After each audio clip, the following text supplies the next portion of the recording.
اس بابرکت گھڑی کا گزر رہا ہے، اس بابرکت لمحات میں ہماری زندگی گزر رہی ہے، اور اس عظیم مہینے کے اندر ہماری سانسیں چل رہی ہیں، اس عظیم مہینے کے ایام اور اس عظیم مہینے کی راتیں ہمارے درمیان سے گزر رہی ہیں، اور ابھی بھی اس کے ختم ہونے میں، ابھی بھی اس کے چلے جانے میں ابھی کچھ ایام باقی ہیں۔ باتیں تو اس کے متعلق ہونی چاہیے تھی، بیان تو یہ کرنا چاہیے تھا کہ رمضان المبارک کے مہینے کے اندر، اس بابرکت مہینے کے اندر، اس عظمت والے مہینے کے اندر نبی علیہ السلام نے کن اعمال کی طرف رغبت دلائی اور کن اعمال کو اپنی زندگی کے اندر انجام دیا، اور کن اعمال کو انجام دے کر رب ذوالجلال کی جنت چاہیے اور رب ذوالجلال کی خوشنودی چاہیے، بتانا تو یہ چاہیے تھا، اور آپ کی رہنمائی بھی اس جانب کرنی چاہیے تھی، لیکن میں مجبور ہوں اس جانب آپ کی توجہ مبذول کرنے کے لیے، میں مجبور ہوں ان مناظر کو دیکھ کر، اور میں مجبور ہوں ان جلتے ہوئے گھروں کے اوپر سے جو ہے آگ کے جو شرارے اٹھ رہے ہیں، ان شراروں کو دیکھ کر، اور ان آنکھوں سے آنسوؤں کو جو ٹپک رہے ہیں، ان آنسوؤں کو دیکھ کر میں مجبور ہوں کہ میں بتاؤں مسلمانوں کہ تمہارا انجام کیا ہونا ہے، میں بتاؤں مسلمانوں کہ تمہاری آج کی زندگی کیسی ہونی چاہیے، میں بتاؤں مسلمانوں کہ تمہاری ماضی کی زندگی کس طرح تھی۔ ان مناظر کو دیکھ کر میں آج مجبور ہوں، اور اس مجبوری کی بنا پر آج کھڑا ہو کر اس قسم کی گفتگو کرنے پر مجبور ہوں۔ کیا آپ کو اور مجھے یہ دکھائی نہیں دیتا ہے کہ یہ بابرکت مہینے کے اندر کس طریقے سے ہمارے مسلم گھروں کو اور کس طریقے سے ہماری مسلم ماں اور بہنوں کی عزتوں پر ہاتھ ڈالا جا رہا ہے، ہزاروں اور جو ہے پورے کے پورے گاؤں کو آپ کے حوالے کر دیا جاتا ہے، نظر آتش کر دیا جاتا ہے۔ کس بات کی گارنٹی ہے کہ آپ کا گھر محفوظ رہے گا؟ کس بات کی گارنٹی ہے اور کس بات کا پروف آپ کے پاس موجود ہے کہ آپ کا گھر اور میرا گھر ان شراروں سے محفوظ رہے گا؟ آپ کا گھر، میرا گھر ان گنڈوں سے اور ان گنڈا گردی کرنے والوں سے، آپ کے بہنوں کی عزتیں، میری بہنوں کی عزتیں، میری ماں کی عزتیں اور میرے گھر کی جو ہے چھتیں کس طریقے سے محفوظ رہے گی؟ کس بات کی گارنٹی ہے؟ رب ذوالجلال نے گارنٹی لی ہے، لیکن آپ اور ہماری توجہ اس طرف نہیں جاتی ہے۔ رب ذوالجلال نے جس طریقے سے قرآن کو اور نبی علیہ السلام پر جو قرآن اور جو نظام اتارا تھا وہ مکمل تھا، وہ نظام تھا، وہ قانون تھا جو مکمل تھا۔ اس نظام نے جس طریقے سے مسلمانوں کو، اس نظام نے جس طریقے سے پوری انسانیت کو ہمدردی سکھائی، انسانیت سکھائی، عدل سکھایا، انصاف سکھایا، وہی قرآن، وہی مکمل نظام ہم انسانوں کو اس بات کی طرف بھی رہنمائی اس نے کی کہ دیکھو آسمان کی بلندیاں چڑھنا چاہتے ہو تو زینہ بھی میں ہی تمہیں مہیا کروں گا، اس آسمان پر جانے کا ذریعہ بھی میں نے تمہیں مہیا کر دیا، اور اگر دیکھو اگر تم نے کچھ ذریعہ اور کچھ اسباب اپنایا تو تم اس آسمان سے گرو گے تو زمین بھی تمہیں اپنے گود میں نہیں لے گی، تو زمین بھی تمہیں اپنے اندر اپنے چھاؤں میں نہیں لے گی۔ اگر تم اس آسمان سے گرے اور ان اسباب کو اپنا کر گرے جن اسباب سے روکا تھا تمہارے رب ذوالجلال نے، جس ذریعے سے، جس اعمال کو کرنے سے رب ذوالجلال نے تمہیں منع کیا تھا، اگر وہ چیزیں کرو گے تو آسمان کی بلندیوں سے جب گرو گے تو یہ زمین جو جس پر تم چل پھر رہے ہو، اس زمین پر جس نے تم نے اپنا آشیانہ بنایا ہوا ہے، جس پر تم نے اپنی بلڈنگیں تعمیر کی ہوئی ہیں، جس پر تمہارے ہزاروں ہزار جو ہے بیگھے اور ایکڑ کی تعداد میں جائیدادیں ہیں، وہ تمہاری اپنی زمینیں بھی تمہیں اپنے گود میں لینے کے لیے تیار نہیں ہوں گی۔ کیا تم نے اور ہم نے فرعون کا واقعہ قرآن مجید کے اندر نہیں پڑھا یا نہیں سنا کہ فرعون وہ وقت کا بادشاہ تھا لیکن ایسے ایسے اعمال انجام دیتا تھا، ایسا ظلم اور ایسی بربریت اپنی قوم والوں پر، اور اپنے آپ کو رب کہنے کا نعرہ لگواتا تھا اور فرمان جاری کرتا تھا؟ آپ نے نہیں سنا اس کے بارے میں کہ جب جو ہے سمندر کے بیچ میں جاتا ہے، ندی کے بیچ میں جاتا ہے، اسی ندی پر جس پر چل کر ابھی موسیٰ علیہ السلام اور موسیٰ علیہ السلام کی قوم پار ہوتی ہے اور جو ہے راستہ بنتا ہے ان کے لیے، جب وہ فرعون کا لشکر بیچ راہ پر آتا ہے سمندر کے اندر بیچوں بیچ، تو رب ذوالجلال ڈبا دیتا ہے۔ اس فرعون کی لاش کو مرنے کے بعد بھی نہ سمندر نے قبول کیا، نہ آسمانوں نے قبول کیا، نہ زمین نے اس کو چھاؤں دی اور نہ اس کو زمین نے جگہ دی۔ کس جرم میں اور کس پاداش میں اور کس ظلم کے بدلے اس کا انجام یہ ہوا، انجام بد ہوا کہ آج بھی اس کی لاش کو نہ جو ہے چیوٹی کھانے کے لیے تیار ہے، اس کی لاش کو نہ کوا کھانے کے لیے تیار ہے، اس کی لاش پر نہ جو ہے چیل کا ٹوٹ مارنے کے لیے تیار ہے۔ کس جرم میں اس کی لاش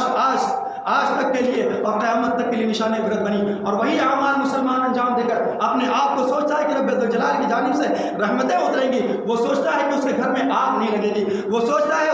اس کی نوجوان بچیوں کی طرف ہاتھ نہیں اٹھیں گے، وہ سوچتا ہے کہ اس کی جان محفوظ ہے، اس کی روح محفوظ ہے۔ یہ کیسی سوچ ہے، یہ کیسا جو ہے تبصرہ ہے، یہ کیسا جو ہے تذکرہ ہے، یہ کیسا منہج ہے۔ آپ کو اور ہمیں سوچنا ہے کہ جن اعمال کو اپنا کر انسان آسمان کی بلندیوں پر جاتا ہے، اور کچھ اعمال وہیں پر ایسے بھی ہیں کہ وہ اعمال انجام دے کر انسان جو ہے آسمان کی بلندیوں سے گرتا ہے تو پھر اس کو زمین کے اندر بھی جگہ نہیں ملتی، جیسے فرعون کا ہماری نگاہوں کے سامنے جو ہے مثال اور عبرت موجود ہے۔ مسلمانوں میں دیکھ رہا ہوں کہ رمضان المبارک کا مہینہ بھی ہے اور رمضان المبارک کی بابرکت گھڑیاں بھی چل رہی ہیں، لیکن پھر بھی مسلم معاشرے کے اندر، پھر بھی مسلم جو ہے گاؤں کے اندر، پھر بھی مسلمانوں کے علاقوں کے اندر جوئے کے اڈے کھلے ہوئے ہیں، کہیں پر 4 گول، کہیں پر 5 گول، پھر بھی مسلمانوں کا ایک جتھا، مسلمانوں کا ایک گروہ شراب خانے سے اپنا منہ نکال کر آتا ہے، اپنا منہ جو ہے وہاں سے کالی پتوا کر آتا ہے اور سوچتا ہے کہ جب اس کے گھروں پر آگ لگے، اور وہ سوچتا ہے کہ جب اس کے بہنوں کی طرف اور اس کی بیٹیوں کی طرف ہاتھ اٹھے، نگاہ اٹھے اور جو ہے آگ کے شعلے بڑھے اس کے گھروں کی طرف، تو وہ اس کے آنکھوں میں ایسے آنسو ہوتے ہیں۔ کیا آپ نے نہیں دیکھا ان مناظر کو؟ کیا آپ نے نہیں دیکھا یا میں نے نہیں دیکھا؟ زندگی اعمال میں کس قدر اور گندے اعمال میں، فحش و منکرات میں کس قدر ڈوبی ہوئی ہے، لیکن جب گھر پہ آگ لگتی ہے، لیکن جب گھر کی بہنوں کی عزتیں لٹتی ہیں، لیکن جب اپنا اسلام کا جنازہ نکلتا ہے، تو جب اسلام کا جنازہ نکلتا ہے اپنی زندگی سے، تو مسلمانوں کی آنکھوں سے کوئی آنسو نہیں بہتا۔ کتنے نوجوان یہاں بیٹھے ہیں، کتنے بوڑھے یہاں پر بیٹھے ہیں، اور کتنے بچے یہاں پر بیٹھے ہیں، ان کی آنکھوں سے آنسو اس وقت نکلتا ہے،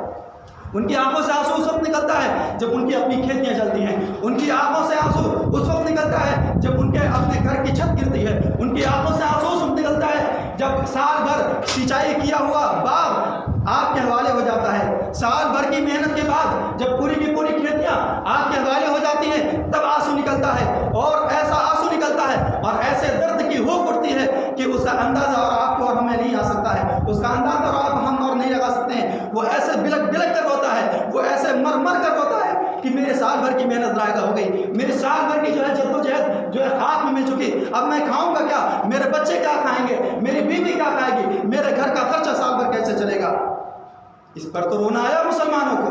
لیکن اپنی زندگی کے اندر جو اسلام کا جنازہ نکل رہا تھا، اپنی زندگی کے اندر جو ان کے گھروں کی بچیاں پردے کا جنازہ نکال رہی تھی، ہمارے یہ نوجوان جب داڑھی چھل چھل کر جو ہے رب ذوالجلال کی بغاوت کو للکار رہے تھے، جب رب ذوالجلال کے غضب کو چیخ اور چلا کر رب ذوالجلال کے عذاب کو حلال کر رہے تھے، جب اپنے چہرے پر روز اسورہ چلا رہے تھے، ہر ہفتے ہر جمعہ جو اسورہ چلا رہے تھے، تب رب ذوالجلال کی جب بغاوت ہو رہی تھی اور جب رب ذوالجلال کے غضب کو وہ للکار رہے تھے، تب ان کو رونا نہیں آیا۔ جب نگاہیں 24 گھنٹہ فلم کے جو ہے ٹی وی کے اسکرین پر ہوتی ہے، جب نگاہیں 24 گھنٹے موبائل کی اسکرین پر ہوتی ہے، ان کو یہ تک احساس نہیں ہوتا ہے کہ میں رمضان المبارک کی مبارک ساعتوں میں زندگی گزار رہا ہوں، رمضان المبارک کی مبارک گھڑی کے اندر زندگی گزار رہا ہوں، رمضان المبارک کی مبارک راتوں کے اندر زندگی گزار رہا ہوں، رمضان المبارک کے جو ہے سحری کا وقت ہے، افطاری کا وقت ہے، ان کو کسی چیز کا خیال نہیں۔ نوجوان مسلمانوں کو میں تمہیں بتلاؤں، اگر تم ان چیزوں کا خیال نہیں کرتے ہو، تم جو ہے سود میں ملوث رہتے ہو،